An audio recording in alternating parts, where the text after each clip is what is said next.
Fire Emblem. Once nearly cancelled due to poor sales, now a beloved franchise, with its most successful installment having been released just 2 years ago. Fire Emblem has had an incredible journey, so I think it's worth taking a closer look at the game that saved the series, its development, its hardships, its successes, and how it defied the odds. This is the story of Fire Emblem Awakening.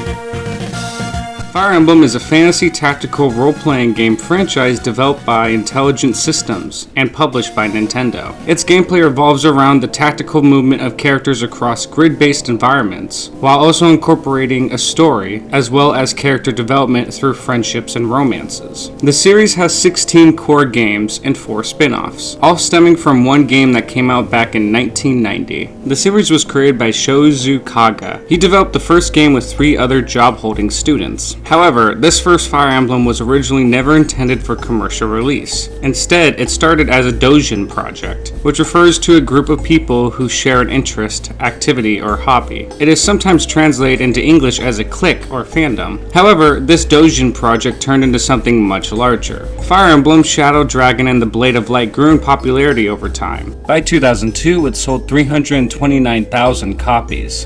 Its unexpected success prompted continued development on more games, which became the start of a long-running series. Make no mistake though, for a long time, Fire Emblem wasn't anything huge. The series didn't have an individual game selling 1 million units till 2012. 22 years after its creation. These sales numbers were the most likely reason why Fire Emblem games weren't being released outside of Japan. This is until 2 Fire Emblem characters, Marth and Roy, were included as playable characters in everyone's favorite crossover of Nintendo's All-Stars, the 2001 fighting game Super Smash Bros. Melee. Their popularity, as well as the international success of the turn-based Advance Wars, eventually convinced Nintendo to release future games in Western territories. A game bearing the title Fire Emblem in North America was actually Fire Emblem 7, The Blazing Blade. Basically, they pulled a Square Enix, who took the same approach with some of their Final Fantasy games when bringing them to the West. Turns out, Western interest in the series did exist. Fire Emblem titles got good reviews. 2 of the games even sold close to 1 million units. But even with these successes, Fire Emblem's popularity began to decline as quickly as it rose. This showed with its GameCube and Wii titles, which sold poorly, as Fire Emblem, Path of Radiance for the GameCube, sold 540,000 copies, and its sequel, Fire Emblem Radiant Dawn, sold just under 500,000 copies. And it got even worse for the series, as in 2010, Fire Emblem New Mystery of the Emblem, Heroes of Light and Shadow, a remake of the 1994 game, was released for the Nintendo DS, and only sold 250,000 units. This gave Nintendo a lot of thinking to do. In the past, they halted development on games backed by high-profile producers and with much larger fan bases. Fire Emblem might have sealed its fate.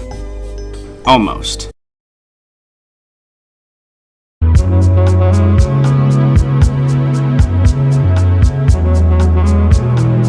A big reason why I wanted to talk about Fire Emblem was because of its newest installment, Three Houses, the most successful Fire Emblem game of all time. How can a series go from near cancellation to selling over 3 million copies of a single game? Well, this seemingly doomed series found its new beginning when it was saved by another game, Fire Emblem Awakening. Planning for Fire Emblem Awakening began in 2010, when Nintendo SPD director Genki Yokota was finishing his work on the Wii game Xenoblade Chronicles. Among the staff members were veterans of the Fire Emblem series, including project manager Masahiro Higuchi, who first worked on Fire Emblem Genealogy of Holy War, and intelligent systems producer Kohei Maeda, who first worked as a scenario writer for Fire Emblem The Blinding Blade. Development was very slow for the first year, during which time producer Hitachi Yamagami organized the game's development structure. Once this was completed, he handed the main production duties over to co-director Genki Yokota. The art director was Toshiyuki Kusakihara, who was brought on board to offer a fresh perspective on the Fire Emblem series and new ideas for the team. He also did character designs along with Yusuke Kazaki, whose work on the Wii title No More Heroes proved he was capable of creating a distinctive art style that would be well received overseas. During development, these artists had lengthy meetings about various aspects of the game. These meetings became so time-consuming that Kusakihara compared his situation to the legend of Urashima Taro, a Japanese fairy tale in which a fisherman spends what he thought was just a few days on an island with a princess, only to return home and discover that he had been gone for over 100 years. As Awakening's development was moving along, the development team received some unfortunate news, however.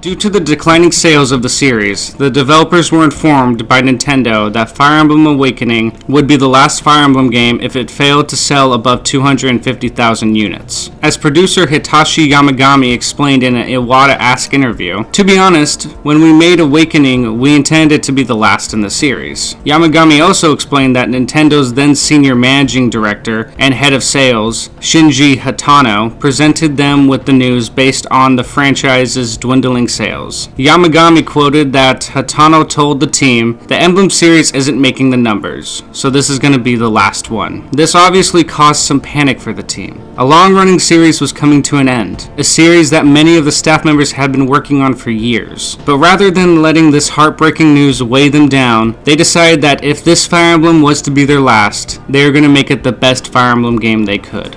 This ultimately brought about a change in direction for the game. The team started to consider including several new elements that hadn't been used in Fire Emblem games before. The team debated heavily on what the final Fire Emblem experience was going to be like. They tossed around a ton of different ideas. Some of the crazier concepts involved a modern day time period, and even using the planet Mars as a setting. However, the team decided that out of this world elements would likely alienate players rather than attract them. So it was decided that the final Fire Emblem would stick to the medieval setting and style of the previous Fire Emblem titles. The team resolved to make this new game a culmination of all the Fire Emblem games in the series up to that point, by incorporating gameplay elements from multiple titles. Producer Yamagami talked in more detail about this in the previously mentioned Iwata Ask interview, and the development team members said that this is going to be the last one, so let's put everything we want so we don't have any regrets. Then we had a big list of different things. I want to do this, and I want to do this. And the result was Awakening. This creative process is also where the game's name came from. Internally, the game was known as Fire Emblem Finn, the Children from the Brink. Its final title, Awakening, was born from the concept of an ultimate Fire Emblem game. Initially, it was just casually suggested by Yamagami when discussing ideas for a title with Yokota, and Yokota liked it. This approach was approved by the team, and the proposal was completed within a month. Once these decisions were made, though, it became difficult to choose which elements to include, and how to balance them so that they didn't interfere with one another. And as development progressed, the team continued coming up with new ideas. This led to an increased workload, but the team maintained a positive attitude and pushed forward in spite of all the pressures.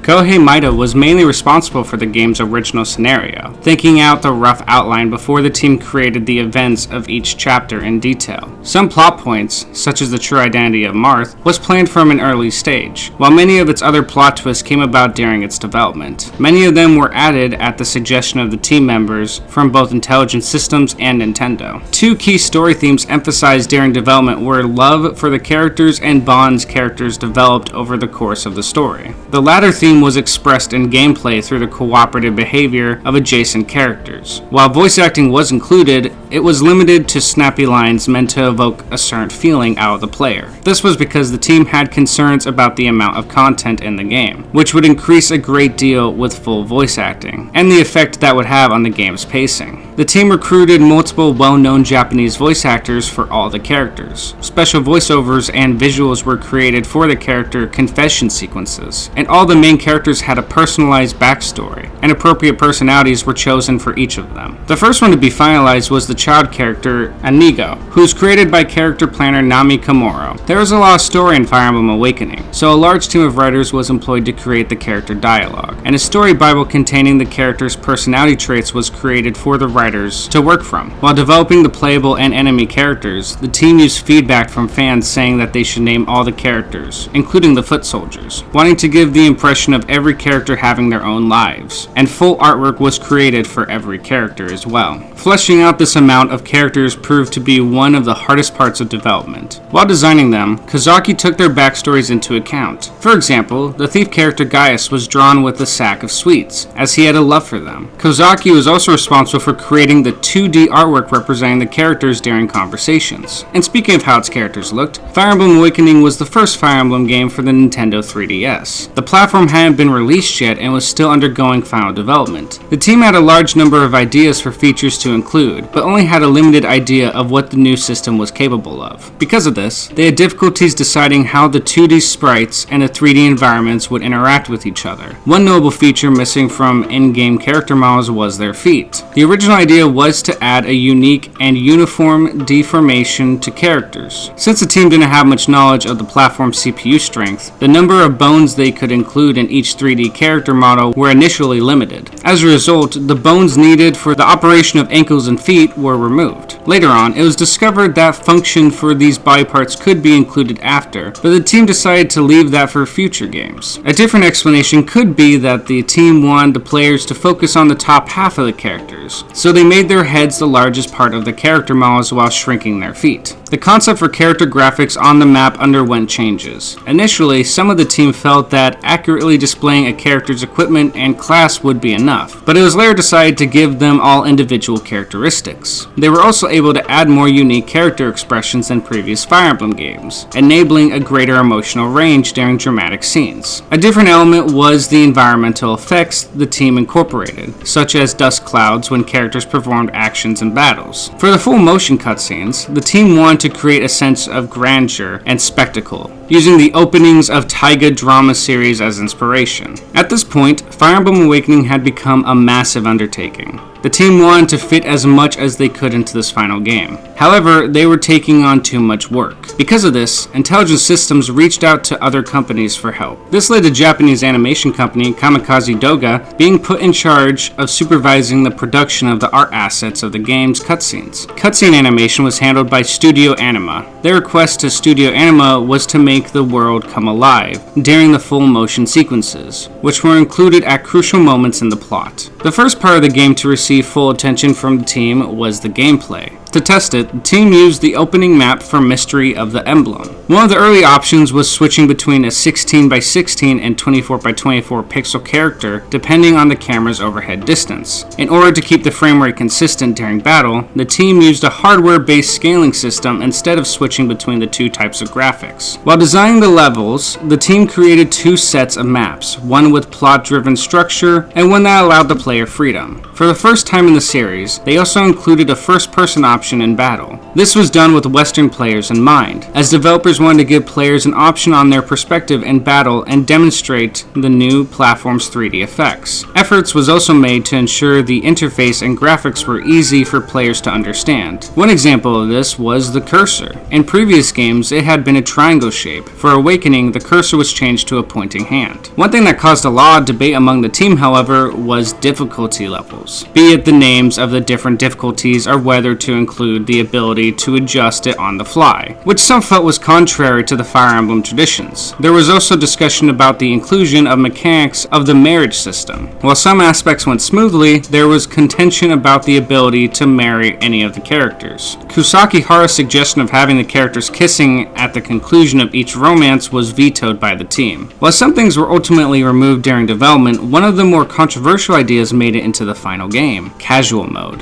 which was first introduced in New Mission history of the Emblem. Initially opposed by staff members at Nintendo and Intelligent Systems, Yamagami and others successfully defended the feature. Yamagami's stance was that modern gamers would not be pleased with needing to invest extra time because a character had died. In other interviews, the team members said that Awakening was the first they had conformed to the popular image of Nintendo's games being easy to play and user-friendly. As development neared its conclusion, there was still a lot of work to be done. The game still needed to be sold.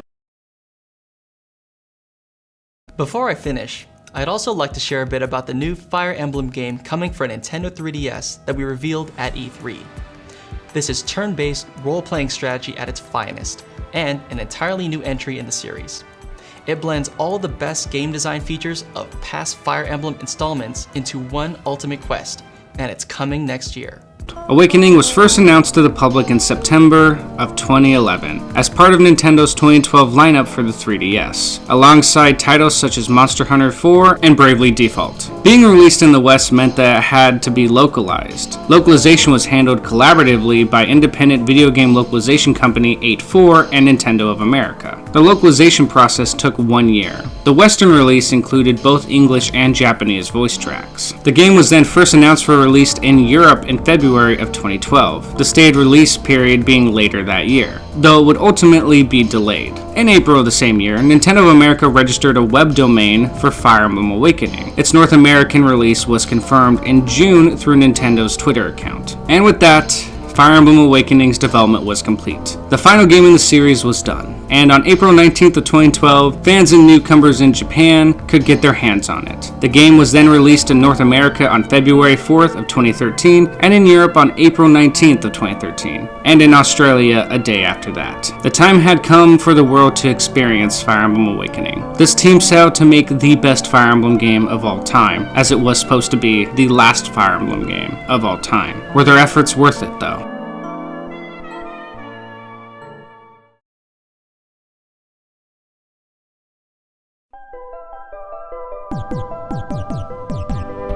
The game's Japanese version sold exceptionally well, with it being the fastest selling entry in the series since detailed weekly tallies began. During its opening week, the game shot to the top of sales charts by selling 242,600 units, and beating the debut sales of the previous two Fire Emblem releases. It sold through 81.63% of its initial shipment, causing sellouts in some stores. Japanese sale tracker Media Create attributed the initial high sales to Nintendo's promotional campaign and a 5-year wait between releases. Demand for the limited Japanese bundle also exceeded Nintendo's expectations, as the pre-order website crashed from the number of people trying to buy it. Since marketing the game as any product other than a limited edition would have violated a Japanese commercial law, Nintendo wasn't able to reopen the pre-orders after the initial sales period, despite the complaints. By the beginning of 2013, the game had sold 455,268 units in Japan alone, placing it among the top 30 highest selling titles for 2012. In addition to the main game, Nintendo reported that 1.2 million units of Fire Emblem Awakening were downloaded by September of 2012, bringing an additional revenue boost of 380 million yen, or about 4.8 million US dollars. In Japan and worldwide, Fire Emblem Awakening received widespread critical acclaim upon its release, holding an aggregated score of 92 out of 100 on Metacritic.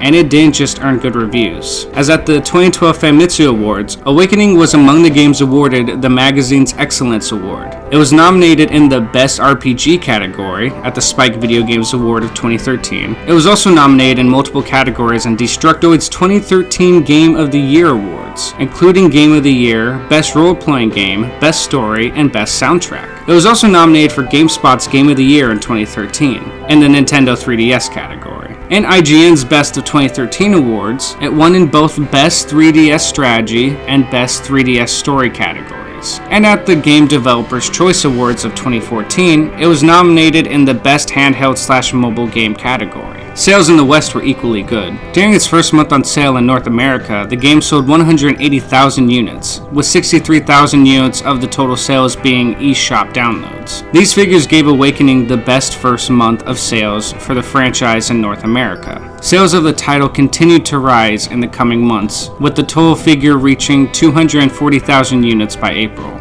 including a further 20,000 digital sales. And by September, total sales in North America had reached 390,000 units. Awakening debuted in 3rd place on sales charts in the UK, behind Injustice: God Among Us and BioShock Infinite. The game and the hardware bundle collectively boosted the sales of 3DS and 3DS XLs by nearly 50% over the previous weeks. And as of today, the game has sold 2,310,000 copies, becoming the first game in the series to sell over 1 million units. No matter how you look at it, Fire Emblem Awakening was loved by critics and fans alike. And because of this love, Fire Emblem was given some good news. Shinji Hatano, who previously informed the team that Fire Emblem Awakening would be the final game in the series, then asked them, when will the next Fire Emblem be released? As Yamagami put it, we asked, huh? I thought this was supposed to be the last one. And Hatano said, of course, that's how sales works. If something sells, we start asking for the next installment. So we talked to everyone at Intelligent Systems and said, so now we have to hurry and make the next one. And so they did. 3 years after the release of Fire Emblem Awakening, Fire Emblem Fates for the 3DS was released to high praise, receiving an 87 out of 100 on Metacritic. Along with the high scores came high sales. Fates sold 3 million units, outselling its already record-breaking predecessor. The series then continued with Fire Emblem Echoes: Shadows of Valentia in 2017. While it also got good reviews, getting an 81 out of 100 on Metacritic, it underperformed in comparison to the predecessors, but still did good as it sold 750,000 units. Even so, Fire Emblem had done more than enough to earn its place as an iconic Nintendo franchise, and the series had another game up its sleeve, this time for Nintendo's ambitious new gaming console. As 2 years later, in 2019, Fire Emblem Three Houses arrived for the Nintendo Switch. Along with the usual high review scores, it became the most successful Fire Emblem game to date, selling 3.02 million units by the middle of 2020. Fire Emblem is in a pretty good place right now, but even with Three Houses becoming the best-selling game in the series, we should really be thanking Fire Emblem Awakening and the staff behind it. Because of their hard work, dedication, creativity, and the desire to create the best last Fire Emblem game, Awakening ended up not being the last one after all. It innovated the series, brought in a lot of new fans, and most importantly, paved the way for some amazing new games. And the truth is, Awakening saved the franchise. And now, the series' future has never looked brighter. And after playing Awakening and Three Houses, I am really looking forward to it. And that was the story of how one game saved a doomed franchise. That was the story of Fire Emblem Awakening. Thank you all so much for watching.